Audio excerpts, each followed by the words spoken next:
আসসালামু আলাইকুম রহমতুল্লাহ। সুপ্রিয় দর্শক, তীব্র তাপদাহ থেকে বাঁচতে গাছ লাগাচ্ছে ছাত্রলীগ।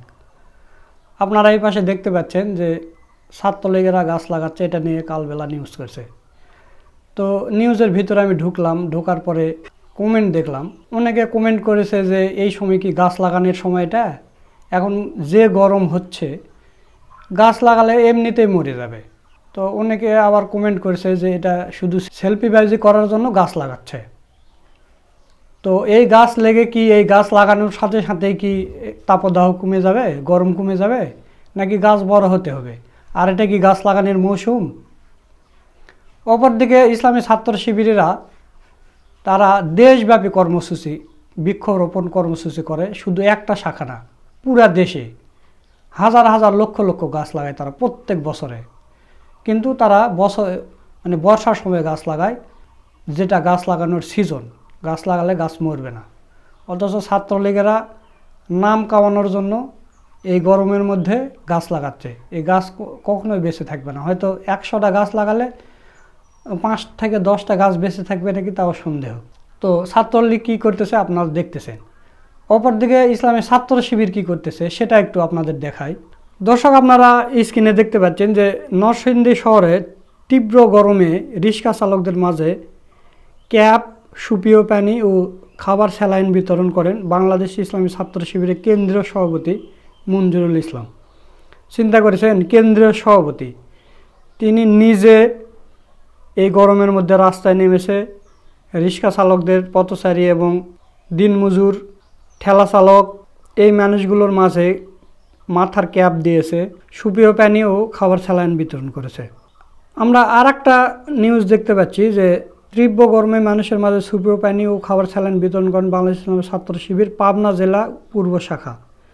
আপনারা দেখতে পাচ্ছেন যে পাবনা জেলার ছাত্র শিবিরেরাও কিন্তু এই রাস্তায় নেমে খাবার স্যালাইন পানি বিতরণ করছে। তারপরে আর একটা নিউজ আমরা দেখতে পাচ্ছি যে চলমান তীব্র গরমে পিপাসার্ত মানুষের মাঝে সুপেয় পানি ও খাবার স্যালাইন বিতরণ করে বাংলাদেশ ইসলামী ছাত্র শিবির কুষ্টিয়া শহর শাখা। দর্শক, আপনারা দেখতে পাচ্ছেন যে কুষ্টিয়া শহর শাখার ছাত্র শিবিরেরা কী করতেছে। এরপর আমরা আরেকটা নিউজ দেখতে পাচ্ছি লক্ষ্মীপুর দক্ষিণ স্টেশনে তীব্র গরমে পিপাসার্ত মানুষের মাঝে ক্যাপ, সুপেয় পানি ও খাবার স্যালাইন বিতরণ করে ইসলামী ছাত্র শিবির লক্ষ্মীপুর শহর শাখা। দর্শক, আমরা আরেকটা নিউজ দেখতে পাচ্ছি চলমান তীব্র গরমে পিপাসিত মানুষের মাঝে সুপেয় পানি ও খাবার স্যালাইন বিতরণ করে বাংলাদেশ ইসলামী ছাত্র শিবির কিশোরগঞ্জ জেলা উত্তর শাখা। এইভাবে যদি আমরা নিউজ দেখাতে থাকি, অনেক নিউজ আছে। এখানে দেখতেছি চট্টগ্রাম মহানগর শাখা, তারপরে এরকম অনেক নিউজ আছে। তো ছাত্রলীগেরা গাছ লেগে ফটো সেশন করতেছে, আর ইসলামী ছাত্র শিবিরের ছেলেরা রাস্তায় নেমে মেহনতি মানুষ, পথচারী, ঠেলা চালক, রিক্সা চালক, ভ্যান চালক, দিনমজুর এদেরকে ঠান্ডা পানি দিচ্ছে, স্যালাইন দিচ্ছে। এরপরও বাংলাদেশের কিছু কিছু সংগঠন আছে, তারা বলে যে ইসলামী ছাত্র শিবির আর জঙ্গি সংগঠন, এরা স্বাধীনতা বিরোধী সংগঠন। তো জঙ্গি সংগঠন কারা সেটা আজকের এই ভিডিওতে আপনাদের হাতে নাতে দেখিয়ে দেব। একদম প্রধান সারির গণমাধ্যমের নিউজ দেখিয়ে দেব। দর্শক, আপনারা জানেন যে কিছুদিন আগে বান্দরবনে কয়েকটা ব্যাংক ডাকাতি হয়েছে। তো এই ব্যাংক ডাকাতির সাথে জড়িত ছিল কুকি চীনের যে সংগঠন আছে, জঙ্গি সংগঠন এরা। তো সেই কুকি চীনের সাথে আবার সংযুক্ত আছে ছাত্রলীগ। আপনারা এই স্ক্রিনে দেখতে পাচ্ছেন বান্দরবন জেলা ছাত্রলীগের সভাপতি পুলু মার্মা পাহাড়ি সন্ত্রাসী KNF কুকি চীন এর গুপ্তচর। ইতিপূর্বে রয়ের সাথে সম্পৃক্ত থাকার অভিযোগও উঠেছিল তার বিরুদ্ধে। দর্শক, আপনারা দেখলেন ছাত্রলীগের সভাপতি, জেলা সভাপতি পুলু মার্মা, সে এই কুকি চীনের সাথে সম্পৃক্ত। এবং এই ব্যাংক ডাকাতির ঘটনায় সময় টিভি একটা নিউজ করেছে। কি নিউজ করেছে চলুন আমরা একটু শুনি। সশস্ত্র সংগঠন KNF এর সাথে সম্পৃক্ত থাকার অপরাধে রুমা উপজেলা ছাত্রলীগের সভাপতি ভান নোয়াম বমকে গ্রেপ্তার করেছে আইন শৃঙ্খলা বাহিনী। গতকাল রাতে মুল্লায় পাড়া থেকে যৌথ বাহিনীর অভিযানে তাকে গ্রেফতার করা হয়। এ সময় সেই পাড়া থেকে কিন্তু এক নারী সহ আরো 6 জনকে গ্রেফতার করেছে আইন শৃঙ্খলা বাহিনী। এর আগে রুমা উপজেলা ছাত্রলীগ সভাপতি লাল মুনকে গ্রেফতার করার পর ছাত্রলীগের পক্ষ থেকে কিন্তু তাকে বহিষ্কার করা হয়। গতকাল রাতে ফেসবুকে একটি বিজ্ঞপ্তির মাধ্যমে লালমনকে বহিষ্কারের ঘোষণা দেয় জেলা ছাত্রলীগের পক্ষ থেকে। আমরা জেলা ছাত্রলীগের সভাপতির সাথে কথা বলেছিলাম, তিনি আমাদেরকে যেটি জানিয়েছেন যে কেএনএফ এর সাথে সম্পৃক্ত থাকার তথ্য তাদের কাছে প্রমাণিত হয় লালমনকে তারা বহিষ্কার করেছে।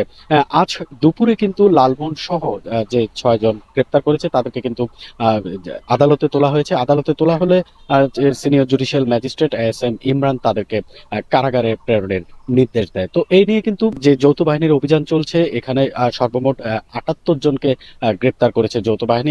দর্শক, আপনারা সময় টিভির নিউজটা শুনলেন। এখন আপনারা বুঝতে পেরেছেন যে এই জঙ্গি সংগঠনের সাথে কারা জড়িত। বাংলাদেশের সমস্ত মিডিয়া, সমস্ত নেতাকর্মীরা সবাই একত্রিত হয়ে ইসলামী ছাত্র শিবির, জামাতে ইসলামের কোনো নেতাকর্মীর বিরুদ্ধে এরকম অভিযোগ কেউ নিয়ে আসতে পারবে না। এরা ব্যাংক ডাকাতি করে, কিন্তু জামাত শিবিরেরা ব্যাংক তৈরি করে।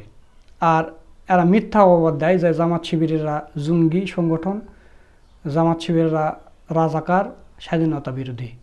তো আমাদের বয়সকালে তো আমরা এগুলো দেখলাম না। এখন এই তরুণ প্রজন্মকে এগুলো বলে আপনারা বুঝাতে পারবেন না, এগুলো আর খাওয়াতে পারবেন না।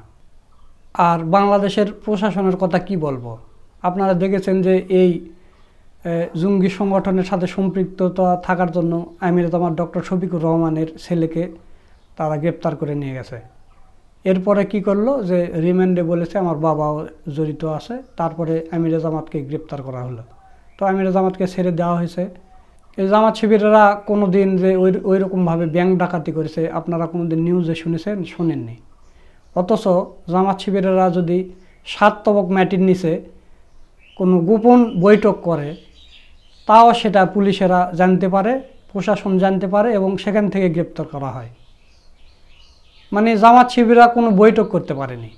যেখানেই করেছে, যতই গোপনে করেছে, তারপরও সেখানে তারা খবর পেয়েছে, এরপর গ্রেপ্তার করেছে।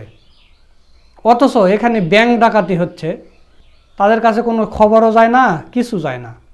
এবং ব্যাংক ডাকাতির পরে সেগুলো উদ্ধার করা বা তাদের গ্রেপ্তার করা কোথায় কি আপনারা কয়জনকে দেখেছেন? ও শুধু জামাত শিবিরেরা এগুলো করে, এই কারণে জামাত শিবিরকে গ্রেপ্তার করা হয়। তো দর্শক, আমরা দেখালাম যে ছাত্রলীগ এই সময় গাছ রোপণ করতেছে, আর ইসলামী ছাত্র শিবির এরা পানি বিতরণ করছে, স্যালাইন বিতরণ করতেছে, ক্যাপ বিতরণ করতেছে। অপরদিকে যারা বলে যে ছাত্র শিবির জঙ্গি সংগঠন, সেটা আপনাদের প্রমাণ করে দেখিয়ে দিলাম যে দেখেন, ছাত্র শিবির না, ছাত্রলীগই জঙ্গি সংগঠন। আপনার সন্তানকে যদি একজন মানুষের মতো মানুষ তৈরি করতে চান, তাহলে আপনার সন্তানকে ইসলামী ছাত্র শিবিরে যোগ দিয়ে দেন, আপনার আর কিছু করতে হবে না। অভিভাবক হিসাবে আপনার যে দায়িত্ব থাকে, যে আমার সন্তানের পড়াশোনার দায়িত্ব এবং ভালো কলেজে ভর্তি হওয়ার দায়িত্ব, নামাজ কালাম পড়ার দায়িত্ব, ইসলাম শিক্ষার দায়িত্ব, নৈতিকতা, ভদ্রতা, এগুলো কিছুই আপনার আর করতে হবে না। আপনার অভিভাবকের দায়িত্ব ইসলামী ছাত্র শিবির নিয়ে নেবে। আপনার ছেলেকে ইসলামী ছাত্র শিবিরে যোগ দিয়ে দিবেন, সে একটা মানুষের মতো মানুষ তৈরি হবে। আপনার সমাজে দেখবেন যে আপনার পাড়া মহল্লায় দেখেন যে যারা ইসলামী ছাত্র শিবির করে তাদের চরিত্র কেমন, আর যারা ছাত্রলীগ করে তাদের চরিত্র কেমন।